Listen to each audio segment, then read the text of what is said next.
Hello everyone, welcome to our Return to Moria survival guide.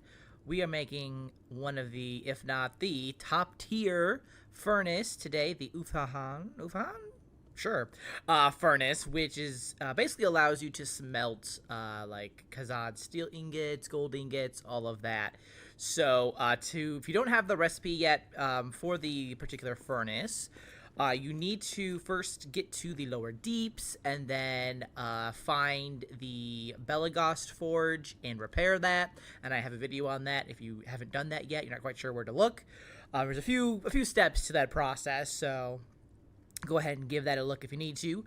But basically, after you repair the forge, there's a few recipes that drop. One of them being the Ufuhan furnace. So although I will say the recipe drops then, but you don't really get to make this guy until you get to Dwaro Delph, because that's where you are going to get the resources that you need to make it, and that's what we're gonna kind of go into next, how to craft this guy. So we'll go to our build menu, head down to metalworking. There it is, the Ufuhan furnace, one of those. So to make this, you will need 25 adamant, 10 Shanor ingots, 10 resin, and then 20 ironwood.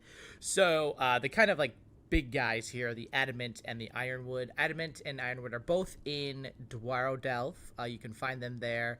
You'll find adamant kind of like up in the walls, like with ore basically, and then ironwood. Well, that's a very annoying, we'll say, resource to get, but basically you can find some ironwood like on pallets in Dwaro Delph in the various buildings sometimes, but mostly you'll need to enchant your axe and then go ahead and cut like trees and some of the furniture in those buildings, and that will drop some ironwood alongside other things. And I have a video on that too if you're not quite sure what I'm talking about. So, but once you get enough of that, obviously you'll just go ahead and make it. We finally have enough ourselves, and you can see this guy is huge. He's a big guy.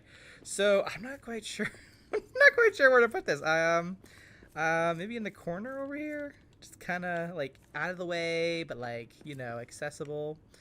That looks good to me. We'll just put it right there. Boom! And as you can see, we get the Khazad Steel Ingot as an unlockable after we put that down, which we need to make, you know, quite a few items. So very excited that we finally have that ingot unlocked. But that's it. That's what it looks like. It is like, look how tall it is. It just keeps going. It's huge. So that's great. We love that.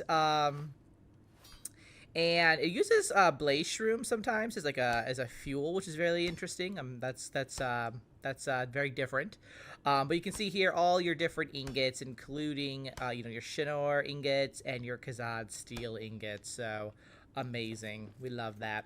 But that is about it. So if you haven't made that yet and you're kind of curious about where the heck this gets unlocked and when you can make it, that's it for you.